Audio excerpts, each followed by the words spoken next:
And if you win the Rump Shaker, you get to take home a very special trophy in the shape of a toilet. What do you think about that, Brad? Is that a trophy, really? I don't know. I would take a statue of a rump, I guess. Yeah, well, that might be a little more interesting. But anyway, speaking of working their rumps off, that is certainly Auburn's football team. They're back at practice, and we're going to talk tonight, should they beat those Buffs? And this is a great chance for Alabama to really stick it to that NCAA committee if they win the whole NIT, because you look at the teams that have been winning in the NCAA tournament, I think Bama could have beaten a few of them. Yeah, and you will be heading to New York, New York. Yeah, Monday. It's going to be pretty exciting, You're going to give me an I Heart NY t-shirt? Yes, I'll be wearing it every night. I hope so. Thank you, Brad. Coming up tonight on CBS 42 after the game, investigators say they've got the man who beat up a trustful police officer, how the arrest went down, and then raising money on the radio to rebuild a special needs playground. And then we will also have more on the 18-year-old accused of setting fire to the equipment.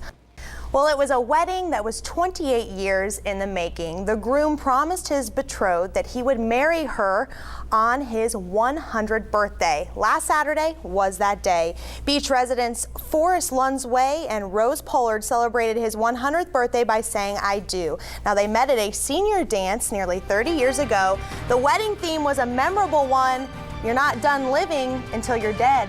Which I think should be the theme of everyone's wedding. Hey, she stuck with him for 30 years until he finally committed. Good for him, right? I'm so happy for them. Hey, remember, there's no 6 p.m. news, but we will see you back here tonight after the game. Have a good night.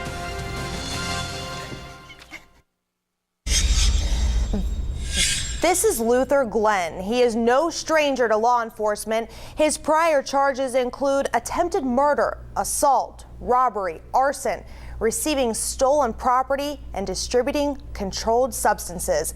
Glenn can now add 6 more charges to his rap sheet, including probation violations, assault, and attempted murder. The search for Luther Glenn came to an end around 4 this afternoon. CBS 42's Al Ratcliffe spoke with the man who helped arrange Glenn's surrender, who just happens to be the suspect's cousin. It's a CBS 42 News exclusive. I'm Al Ratcliffe. Officer Dennis Reed is out of UAB Hospital and back home tonight. Doctors held him for 24 hours while they treated him for a fractured jaw and facial injuries. 2011 is already going down as a violent year for law enforcement around the country. More than 24 officers have died or have been injured in the line of duty in the first 3 months of this year. 48 officers were shot in 2011. 23 of those died. Those are statistics the U.S. Attorney General calls unacceptable. Maximizing protection for the men and women in blue is now the primary focus of that office. We're always training and passing along information. I'm talking about on a daily basis to our guys to always be careful and to never, just can't emphasize enough, never get yourself into anything that you can't back down from.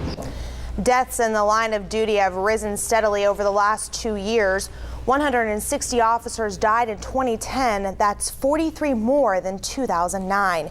Recapping our top story tonight, the man accused of brutally assaulting a trustful police officer is in custody. Luther Glenn negotiated with investigators that surrendered without incident. Glenn is spending tonight behind bars in the Jefferson County Jail. He's being held without bond. There is a fund set up for trustful officer Dennis Reed. All donations will go toward medical costs as well as the family's financial needs. You can make a donation at any Regions bank. A situation playing out in Georgia began much like the one in Trustful. Jamie Hood is suspected of shooting an Athens police officer to death Tuesday. This happened during a traffic stop. Another officer was injured. Hood is now holed up in an apartment with 4 hostages. He released 4 others earlier tonight. Investigators are talking with Hood, trying to get the remaining hostages out safely. Someone is setting fire to wooded areas in South Alabama. In fact, firefighters say the same person started 14 fires in the last week, destroying more than 500 acres in South Baldwin County. And Mark, it has been incredibly dry out there, and the rain that you have been telling us about is probably much needed. It is, and it's that time of the year where we're expecting to see showers a little more frequently, and we've got a decent shot at some rain. So all things considered, we've actually so it's that time of the year. We know we're going to get showers and thunderstorms. And this is really when we have to get the rain for those long, dry summer months, because you just don't get a whole lot then. Absolutely. Thank you so much, Mark. Sure. Because he supposedly saw some numbers. Well, it's bullcrap. Town is the cheapest. There could have very well been another scene like this tonight, but a planned meeting of parents, teachers, and community members upset over the proposed closing of Townley Junior High and Farmstead Elementary Schools was canceled at the very last minute. Walker County's Board of Education voted Monday to close the schools as a cost-cutting move. A public meeting is expected to be held sometime next week. Some Alabama gaming facilities are trying to get back to business, even though the bingo battles aren't exactly over. Green Track reopened last week with 100 new electronic gaming stations. So far, things are running very smoothly without protests from Montgomery. Is it surprising to me that they test us? No. They're going to test us. They're going to test the Attorney General.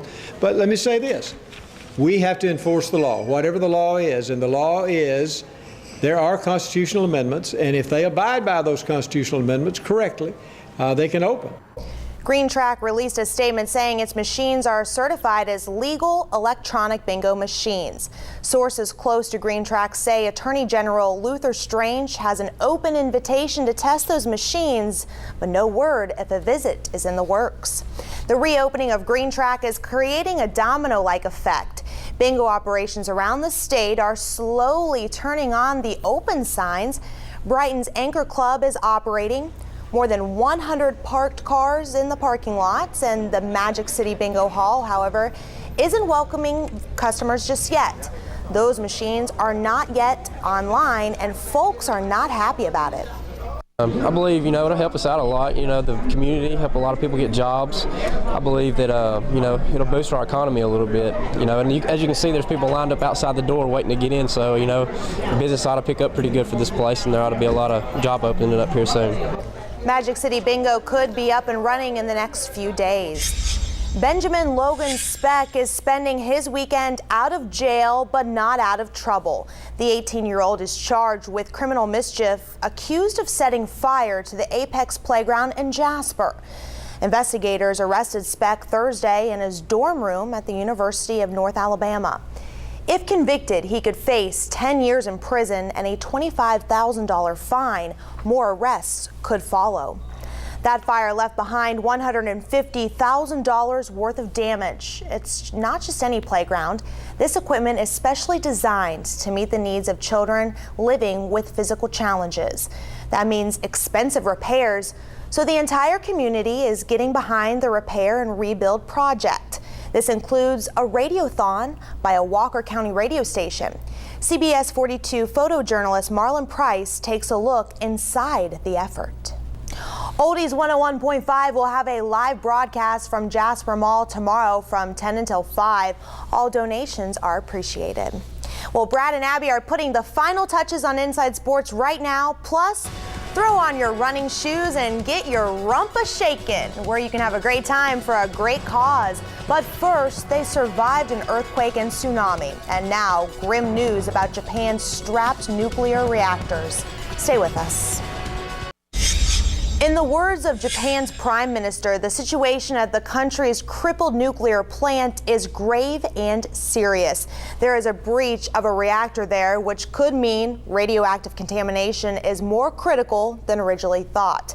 The death toll from the quake and tsunami passed the 10,000 mark today. Threats from the damaged nuclear plant have survivors even more concerned. The Tennessee Valley Authority wants everyone to know its oldest nuclear plant is a safe facility. The TVA granted a unique tour of the Browns Ferry nuclear plant in North Alabama.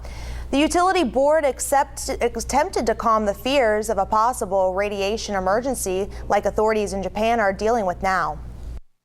You can never in our business say ever positively, because I think the Japanese may have said the same thing.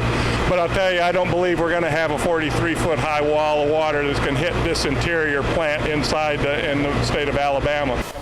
The plant uses boiling water reactors similar to the malfunctioning reactors at Japan's Fukushima plant. Critics say the nuclear industry is in damage control mode. Tomorrow is the race that we're all excited about, the Rump Shaker 5K. Now, for the third year in a row, thousands will run raising awareness for colon cancer. The race started in 2008 in honor of Lisa Martz, a wife, mother, and grandmother who tragically lost her life to colon cancer. Martz's daughter, Amanda Vandergrift, is behind the event. She's touched by the outpour from the community. It is very emotional, very touching, just to know that people out there support us and support what we're doing in memory of my mom. It just amazes me to think that this is all done for her.